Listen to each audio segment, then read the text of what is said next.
Combien de fois as-tu partagé tes rêves pour qu'ils soient aussitôt piétinés sous les rires et les moqueries? Combien de fois as-tu ouvert ton cœur, sincère et vulnérable, pour que d'autres le jettent à terre sans pitié? Et combien de fois as-tu cru trouver enfin une sortie, une échappatoire, pour finalement tomber dans un gouffre encore plus profond? La douleur la plus terrible n'est pas l'échec. Non, la vraie douleur, c'est d'avoir cru s'être relevé pour que le monde te brise encore une fois. Dis-moi honnêtement, as-tu déjà travaillé sans relâche, sacrifié ton temps, porté la conviction que la justice finirait par récompenser tes efforts, seulement pour voir la promotion aller à celui qui savait manipuler le système? As-tu déjà donné absolument tout dans l'amour pour finalement être trahi, abandonné pour une autre? Ou peut-être as-tu confié ton idée de start-up à ton meilleur ami, avant de le voir s'en emparer et se l'approprier comme si tu n'avais jamais existé? Écoute bien, le monde se moque de tes souffrances. Il ne se soucie pas de tes nuits passées à pleurer dans le noir. Il ne s'arrête pas parce que tu répètes chaque matin: demain sera différent. Non, le monde n'attend pas. Si tu es faible, il t'écrase. Si tu tombes, d'autres piétineront ton corps pour avancer. Ressens-tu cette brûlure dans ton ventre, cette rage? Alors une question se pose. Que feras-tu maintenant? Te plaindras-tu encore une fois?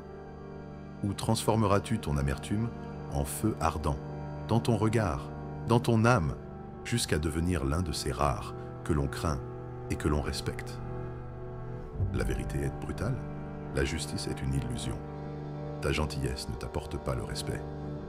Elle fait seulement de toi une proie facile à exploiter. Personne ne viendra te sauver. Aucun Dieu ne descendra dans la boue pour t'en sortir. Alors, comprends ceci. Si tu ne te changes pas en une personne que l'on redoute, tu resteras à jamais une proie. As-tu déjà eu cette impression d'avoir tout donné pour ne récolter en retour que le silence, la trahison, la destruction? Mais s'élever, ce n'est pas simplement passer à autre chose. S'élever, c'est apprendre à transformer ta douleur en carburant. Là où d'autres voient l'échec et battent en retraite, toi, tu prends cet échec et tu l'empoignes pour le forger en acier. Voilà le secret, voilà l'art. Transformer l'humiliation en arme, revenir des cendres en une entité que plus personne n'osera jamais mépriser. Et si je te disais que cette même douleur qui voulait t'anéantir est aussi celle qui te sauvera? Le changement n'arrive pas en une nuit. Le temps est le véritable test. Tout comme le feu éprouve l'or, la souffrance éprouve l'esprit humain. Plus tu endures, plus tu es forgé. Le temps fera de toi deux choses: un cadavre qui marche ou une force qu'aucune main n'osera jamais toucher. Alors, choisis. De quel côté te placeras-tu? Tu n'as pas besoin de paroles réconfortantes. Tu as besoin de silence. Tu as besoin de discipline. Ne raconte pas au monde combien tu souffres. Laisse ta douleur t'apprendre le silence, la concentration et l'art de transformer tes blessures en armure. Tes cicatrices ne sont pas une faiblesse. Elles sont la preuve que tu es indestructible. Mais retiens ceci: sans discipline, tu répéteras les mêmes erreurs. La discipline, c'est accepter la souffrance maintenant pour éviter de payer un prix bien plus lourd plus tard.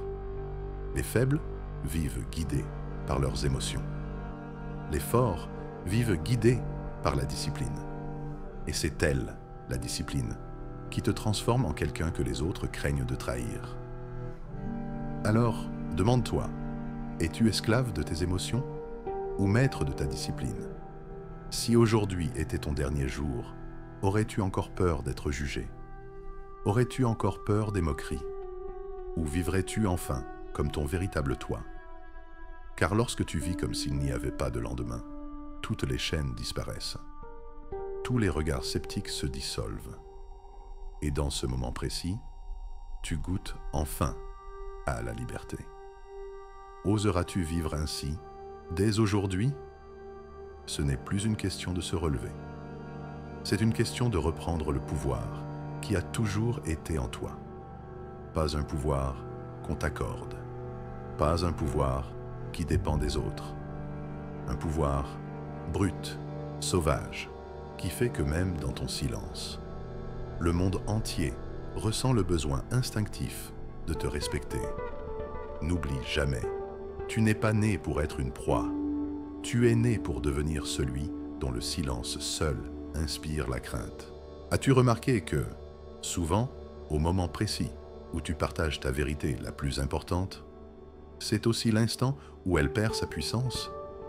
Combien de fois as-tu révélé un plan, une idée, un secret intérieur, pour qu'il soit aussitôt moqué, rejeté, ou pire, volé? Pourquoi? Parce qu'un secret révélé trop tôt, comme une graine arrachée de la terre avant d'avoir pris racine, meurt instantanément. Non pas parce qu'il est faible, mais parce qu'il n'était pas encore prêt. Ta vérité intérieure est semblable à cette graine. Elle a besoin de silence.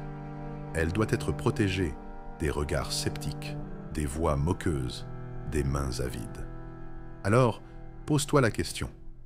N'es-tu pas en train de tuer ton propre potentiel?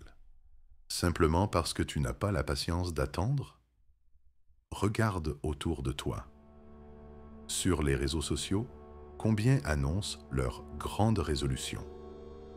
Ils promettent de lire chaque jour, d'aller 6 fois par semaine à la salle, de lancer leur start-up. Mais quelques semaines plus tard, tout a disparu. Pourquoi?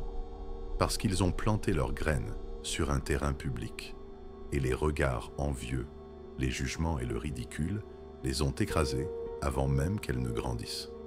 Tu crois donner en partageant trop tôt, mais en vérité, tu mendies une validation. Tu attends qu'on te dise « Waouh, incroyable !» Mais ce besoin de reconnaissance est le piège de ton ego. Et chaque fois que tu veux prouver ta valeur trop tôt, tu donnes le contrôle de tes émotions aux autres. Les sages l'ont compris. Le pouvoir ne réside pas dans ce que tu montres, mais dans ce que tu retiens. Le combattant le plus dangereux n'est pas celui qui se pavane sous les projecteurs. C'est celui qui reste silencieux et frappe seulement quand c'est nécessaire. Dans une réunion, celui qui parle sans fin est vite oublié. Mais celui qui se tait et qui finit par lâcher une seule phrase à la fin fait taire toute la salle. Le silence est une stratégie. Le silence est une arme. Le silence est la patience qui transforme ta force en lame indestructible. Alors voici ton défi. La prochaine fois que tu ressens l'envie de partager ton plan, ton idée, ton succès, tais-toi. Ne publie rien. N'explique rien. Ne dis rien. Écris-le pour toi seul. Et observe, ton silence rend-il ton idée plus forte à l'intérieur de toi? Chaque fois que tu t'exposes trop tôt, tu affaiblis ta puissance. Chaque fois que tu cherches l'approbation, tu deviens esclave des autres. Machiavel l'avait compris, les puissants n'ont pas besoin d'applaudissements. Les faibles, eux, les réclament. Celui qui mendie la reconnaissance cède déjà son pouvoir. Le véritable puissant agit en silence, et ce sont ses résultats seuls qui forcent le respect. Mais voici une vérité plus brutale encore. La liberté née du silence a un prix, et ce prix, c'est la solitude. Lorsque tu changes, tu t'élèves, mais le monde, lui, reste le même. Alors tu te retrouves assis dans une fête, entouré de rires, de musique, de vantardises. Et soudain tu réalises, je n'appartiens plus à cet endroit. C'est la solitude de l'éveillé. Quand tu vois la vérité, les divertissements superficiels perdent tout attrait.